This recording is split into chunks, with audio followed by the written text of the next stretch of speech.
Nothing exposed my patterns faster than trying to build a life with someone who had completely different ones. Back to the garden. I'm here with Daniela. My name is James. And today we're going somewhere that gets close to home for a lot of people. We're talking about intimate relationships and specifically what they reveal about us. Nothing else quite does. If you want to know what someone's pattern really is, don't ask them, ask the people closest to them. Because nothing surfaces what's underneath quite like close relationships. Not coaching, not therapy, not years of personal development done in private, the type of work that we do privately. The people we're closest to, the ones we live with, lead alongside, the ones we love, they experience our pattern more directly than anyone. They feel the distance when we withdraw. They carry the weight when we need to control. They absorb the yes that we meant as a no. Today we're talking about what happens when different protection patterns meet in close relationships. What gets activated, what gets avoided, and what it actually looks like in practice, not in theory, to move toward each other instead of just managing each other's more efficiently. This is one of the most personal conversations we've had, and we were just talking about the questions we prepared to ask each other and go through, how we were laughing and smiling at a few of the questions because they really hit hard, but that's the idea, to share with you what's going on and to be transparent because we're all working on this together.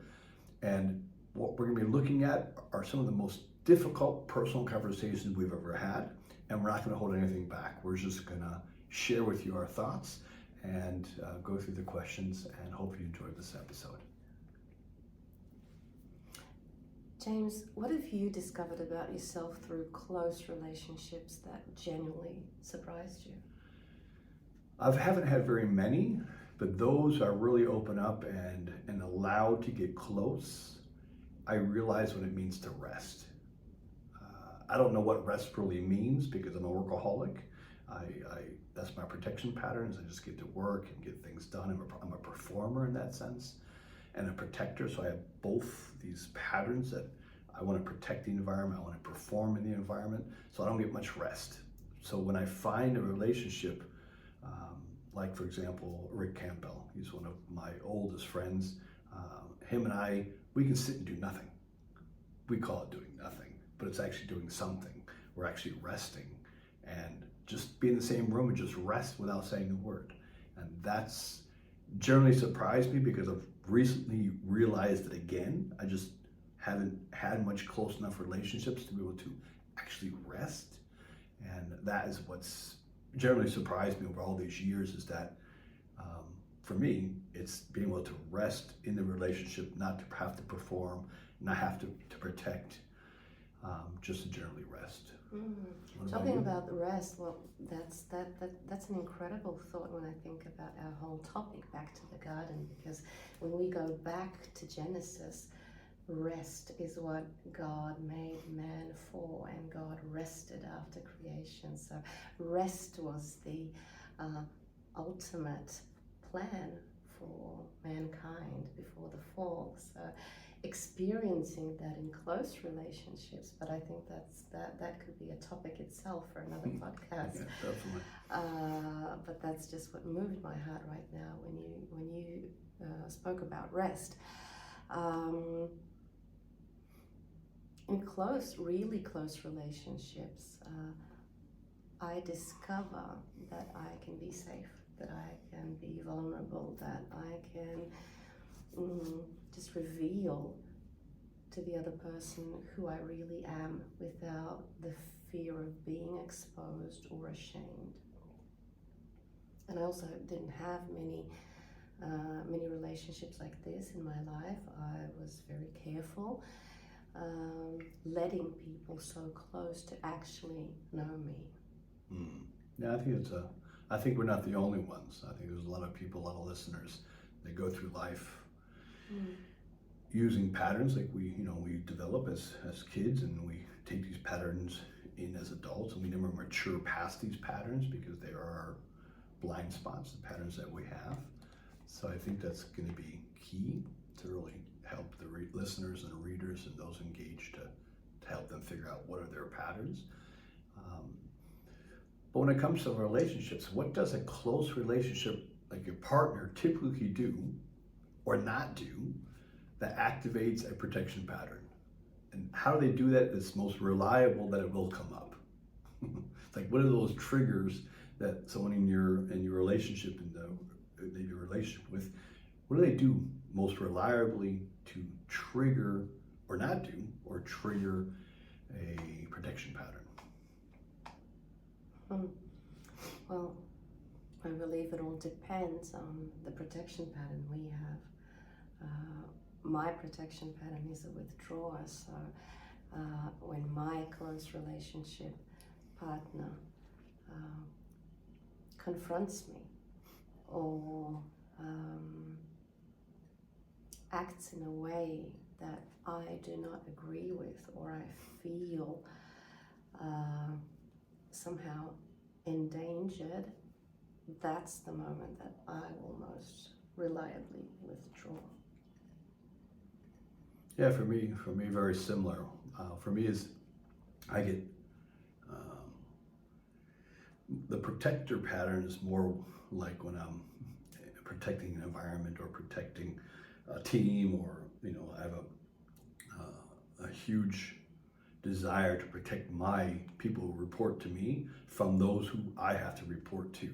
So sometimes you probably, as listeners, you probably have a boss that you would really like not to involve your people with because you have enough to deal with your own boss and how he acts and how he treats you. You don't want your people to experience that, so you protect them from that. So you become their shield. But on the performer side,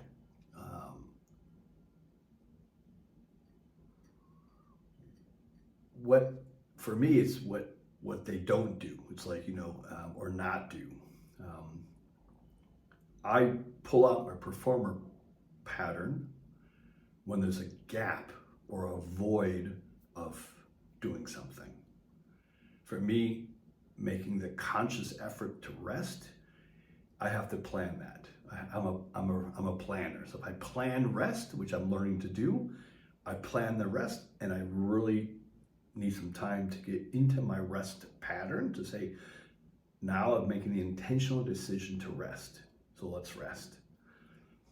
But when that time is not planned, like in between, and there's a gap of nothingness, what I call nothingness, my mind just doesn't. It's programmed to perform. It's programmed to work, and to be able to shift back and forth is difficult. So when I have my close relationships, when they don't have a plan or don't have an area of time where it's a gap, I get triggered and then want to do some work and perform, and I close that gap with my pattern, which is performance, which is basically just work. I think that can be actually quite fascinating when people start to recognize their patterns and just observe the dynamics between them. Because when you spoke about the protector pattern, apart from protecting people and environments, protectors also highly protect their ways of thinking, their points of views. So I believe that strong protection would immediately make me step back and withdraw, being afraid to reveal what I'm actually thinking.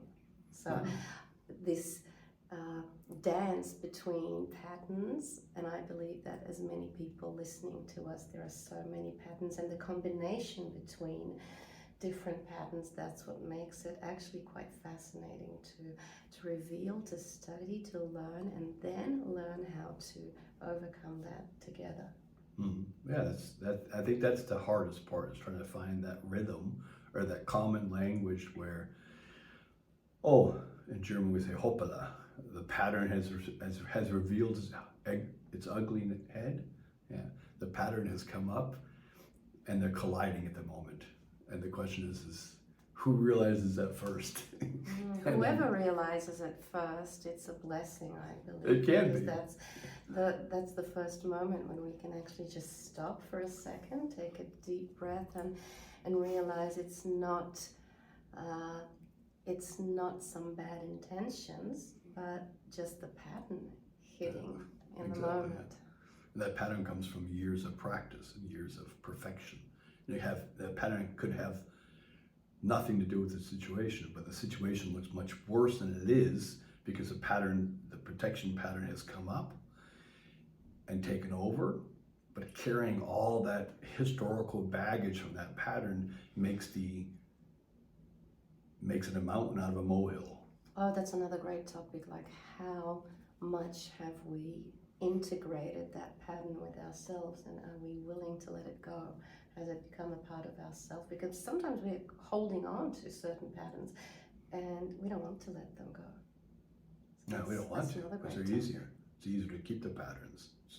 It's self-protection. That's why it's called the self-protection patterns in the diagram, because it's easier to not work on them. It's easier to just accept the patterns as they are than do the hard work. It is exhausting. It can be emotionally and even physically exhausting to work on patterns, to work on that awareness, and then take those steps, because humans are, from the fall, humans are typically, will take the easiest route possible. If we have a choice between doing the hard thing and doing the easy thing, and in the easy thing, it looks like you're doing something, we'll prefer that every day. We call it in German, Dürrenbrettbohrer, which means you're actually drilling a hole in a piece of wood with all your effort, like it looks like it's high speed. You're boring you're drilling that hole, all your weight into it, and it's not going anywhere. You're not getting anywhere, but the board's only that thin. Yeah. So it means thin board driller. So it looks like you're working on something, but you're actually working on nothing. And that's the effort of if we can get away with it, we will. And that's the challenge, because it is exhausting. Even if the outcome is worse when we choose the easy way. Easy way, exactly. Yeah. What's a common relational dynamic that takes a long time to name? And what is it actually about underneath?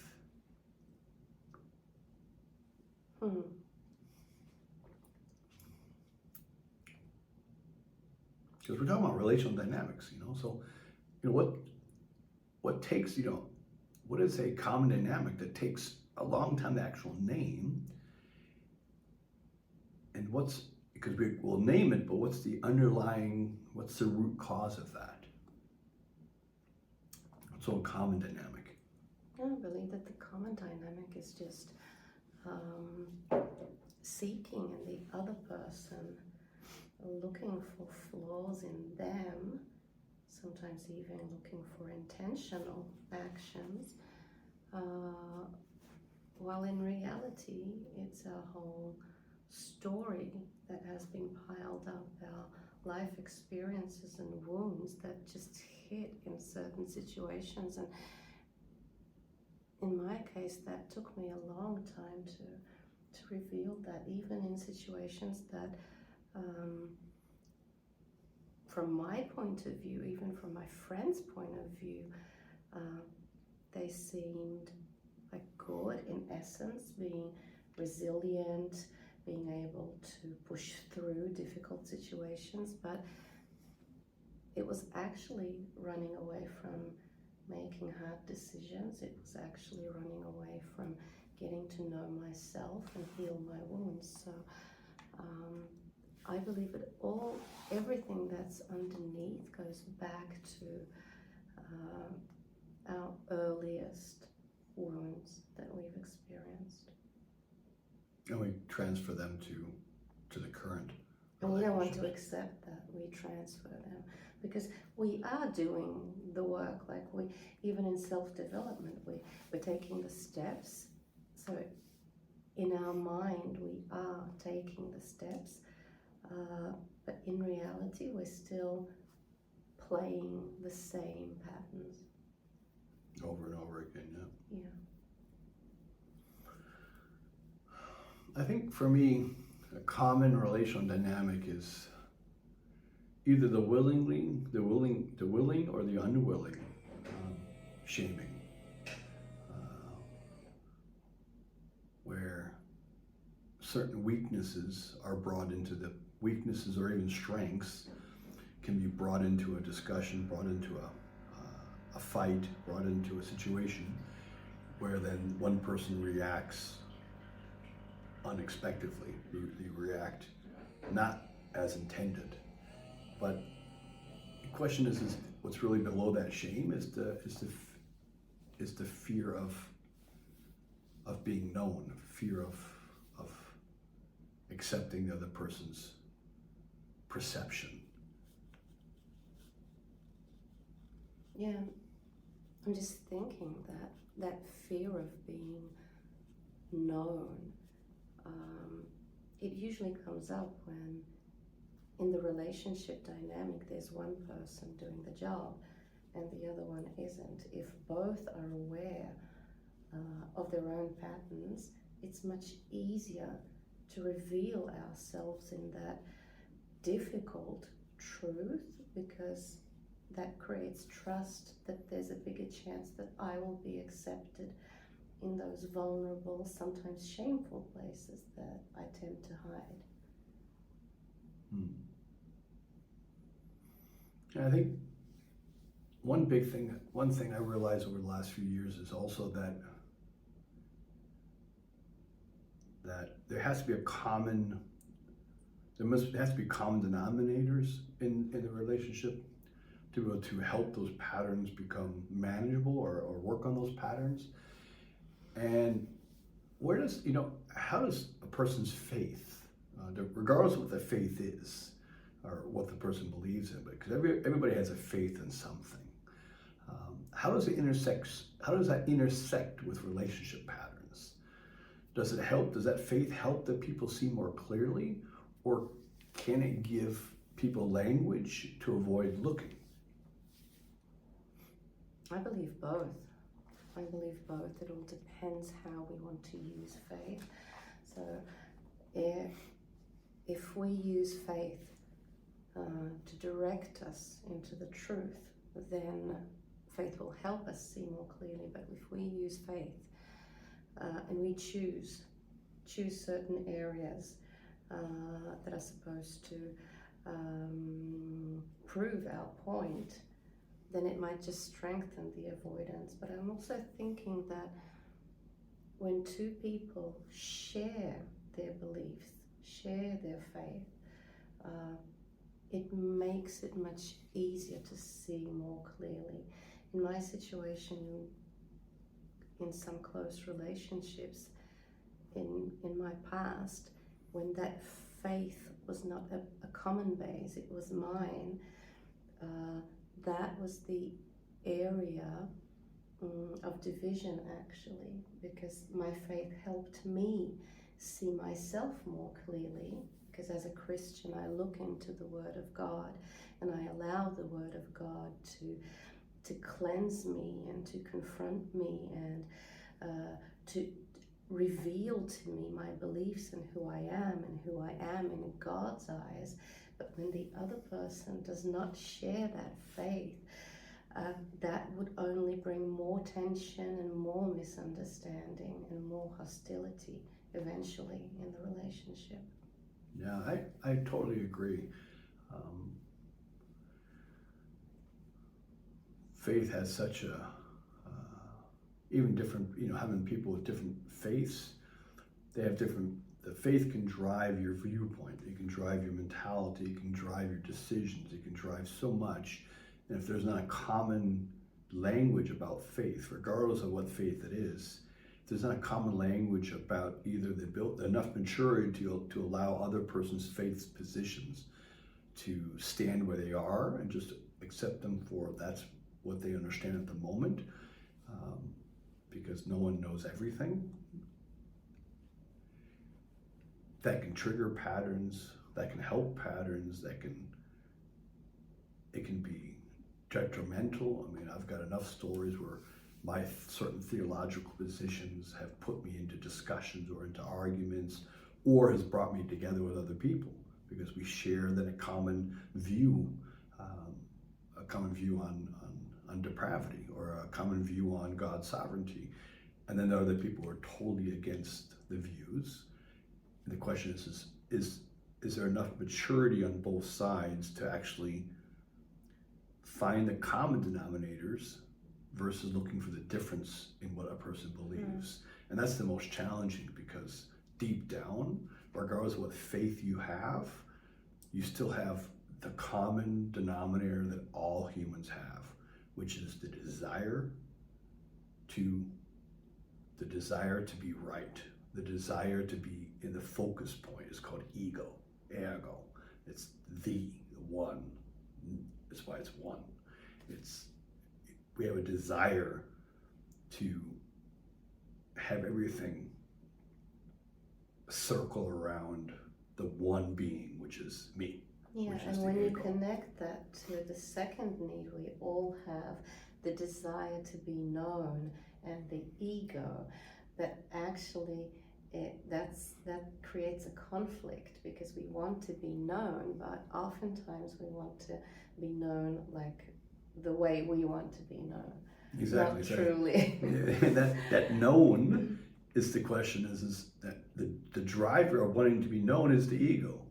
Because the ego says, hey, look at me. It can be, hey, I'm over here, look at me. I've got nice, what do you call it? I always laugh. I got new nice lips, or I got a new nose, or I got new pants on, or whatever the case may be. It's the desire, I'm over here, look at me. That's that driver that we all have. Doesn't matter what faith you have, doesn't matter what, we're all humans. Drive, but also longing, right? That's a deep longing that we lost the garden. Yeah. We were in the garden. If from the Christian faith, we were in the garden with God. Everything was perfect. We were known by God, and at some stage, something happened, and He says, "Where are you?"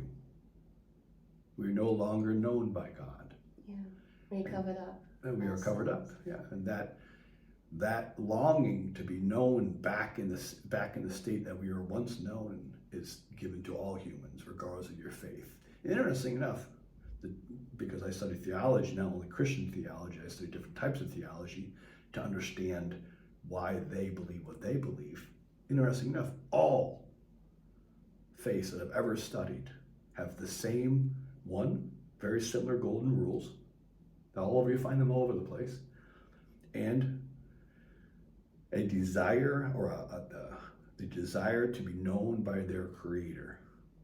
You'll find that in all the religions.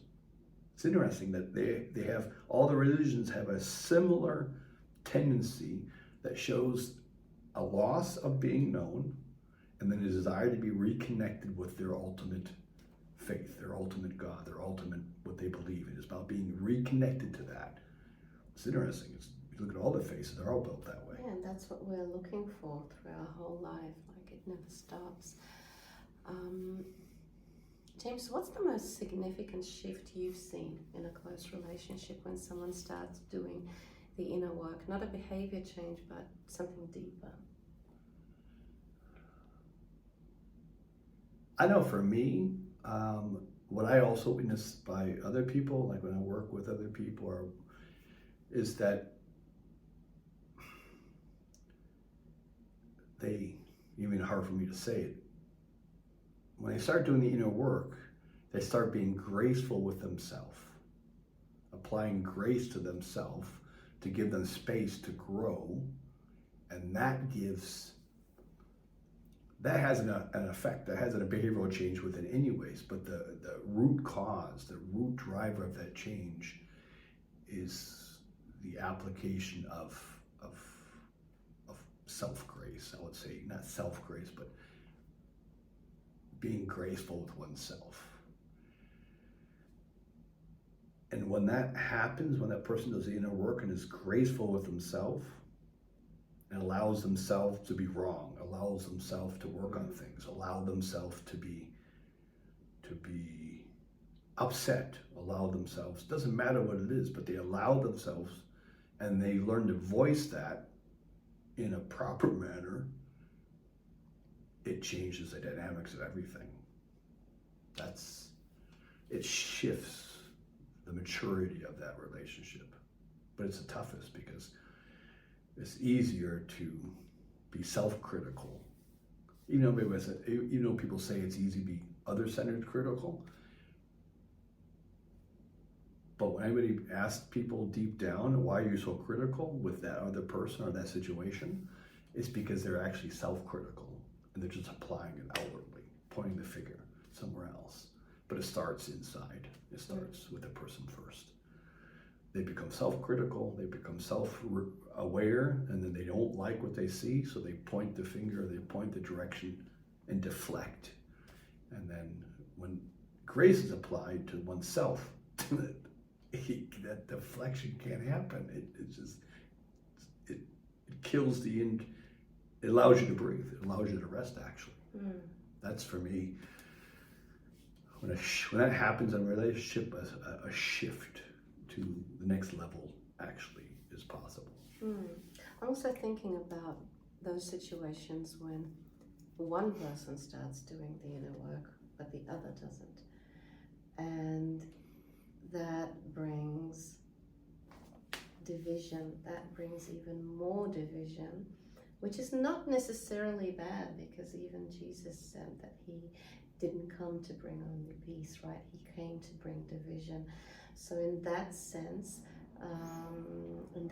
that's not always a bad thing, but it is a place of loneliness. So doing the inner work when the other people, the other person does not do their inner work,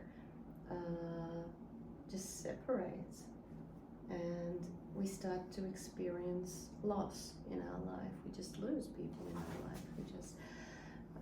Which could be for the actual season. Yeah. Doesn't mean that that season might need that season of rest from the relationship because it's toxic. It's not doesn't have the dynamic it needs. It takes too much energy away from that time for rest, and that separation could be that separation. That time for no relationship can actually be a healing time to have more energy for a better relationship going forward. Exactly. Now, for couples who might be in a difficult season, what's the difference between a relationship problem and a pattern problem? What would you say? Well, I think a relationship problem starts when people refuse to do that inner work, when they refuse to see their own patterns, or only ascribe those patterns to the other person. Yeah, I agree. I mean, I think the difference for me is when it's a relationship problem, it takes two to realize the relationship has a problem. So there has to be a level of awareness there, where both parties say something's wrong here with the relationship. Then it's a relationship pattern. Yeah, with us, not with you. No, yeah, with us. Which means that's the difference. Whereas a pattern problem is more individual, which means a relationship has patterns in it, but those patterns are individual and they might be colliding. So the difference is for me is that when couples are in a difficult season, it comes down to the fact, are we aware of our patterns that might be colliding? Second, that creates a relationship problem. Or are we aware of the patterns and we're aware of the collision areas, we're aware of that, then it's a relationship problem because both people are aware of their patterns where they're colliding and they're not working on the relationship to learn how to manage and how to work on those patterns together. Yeah, and that's then it becomes a relationship problem. And that's, I believe, where that whole ego comes in that you talked about, when couples enter difficult seasons, because that's just life. Who will be the first person to want to step out of that pattern, to as we, again, going back to the Bible, am I willing to die for my own beliefs, my desires, anything that I want to serve that other person and to serve the relationship ultimately, to step out of that pattern and help, be the one serving, and to eventually help the relationship step out of that pattern. Right. I think that's actually what it looks like. One of the ways it looks like to actually heal together, because that one person stepping back and realizing, okay, there's a phrase in German I have to translate. It means the bigger one steps back. It doesn't mean the better one. It just means the bigger one in the situation saying, okay, that person realized that the pattern that person's what they're doing isn't helping. You could transfer that into the one with more capacity at the moment. More right? capacity. You can Because be bigger, bigger not might better. sometimes think like better, right? Bigger, better. No, in the given moment, you just have more capacity to do it. More energy. More energy, yeah. Mm-hmm. That could be. Are there other ways? What does it actually look like for a couple or a person who's working on a relationship to heal together, rather than just manage each other's patterns politely? Well, I think it all comes down to taking the risk to take the armors off and to reveal themselves and allow to be seen, allow to be seen even in those shameful situations, in the lowest emotional states. Yeah, I agree. The Bible speaks of carrying each other's burdens. And I think if you're strong enough and you're mature enough and you have enough capacity, then you can carry each other's burdens. And that's what we're called to do.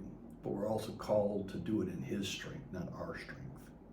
And to do that in His strength, you have to be able to first be in communion with Him, for Him to give you the strength to carry that burden. Otherwise, it looks like performance. It looks like protection. It looks like the patterns we might be calling service can also be a pattern to where we're not actually serving. It looks like service, but it's actually draining emotionally and physically. And to heal together really means to step back and say, can I help? Can I serve? Is it the right thing to do at the moment? And then look to carry each other's burdens. And like you said, if you have the capacity, step in and step back, and figure out a way to start to work on the relationship, work on the challenges together, because one person can step back, have more capacity, and that can draw the other person to step into that vacuum. As a person draws and takes a step back and doesn't have to be right, doesn't have to be, the pattern doesn't have to be, the pattern doesn't have to win. It just, they realize and step back, and it creates a drawing effect. And I think that changes the whole perspective when we realize that in seasons when our patterns might hit us more in a more intense way, when we realize that this is what's happening with our partner, it just allows us to apply more grace to that person in the season, and actually serve the other person that way by applying grace and mercy instead of stepping into our own patterns, which might be triggered in that very moment.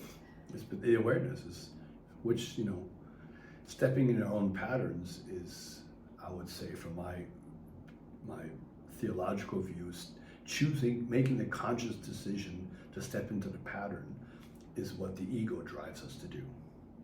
But applying grace and letting that pattern and making the conscious decision to apply grace, that's, for Christian believers, that's the grace of God that's being transferred into the relationship through that person of God, that child of God, who has the ability to apply that grace that's been given to him, and he gives freely. Even Paul talks about giving the grace freely that you've been given. So, question for our listeners, for our viewers: what pattern are you bringing into your closest relationships right now? What are you doing? What would it look like to bring it into the light instead of managing it? To bring it into light means to expose it, to look at it, to realize it, to name it. What would it bring? What would it look like to do that? We have an assessment. It's in the show notes. There are two different types. There's the leadership assessment. It helps you look at your leadership protection patterns. And then we have the self-protection diagram pattern, the assessment. It helps you look at, it basically exposes what patterns that you have, or what pattern is your dominant pattern when it comes to situations where you become self-protective. The leadership assessment is driven by the self-protection diagram, the self-protection assessment. It's a great starting point for understanding what you're bringing into your close relationships. The link is in the show notes. Come into the garden. We're looking forward to having discussions and interactions with you, and we'll see you next time. See you next week.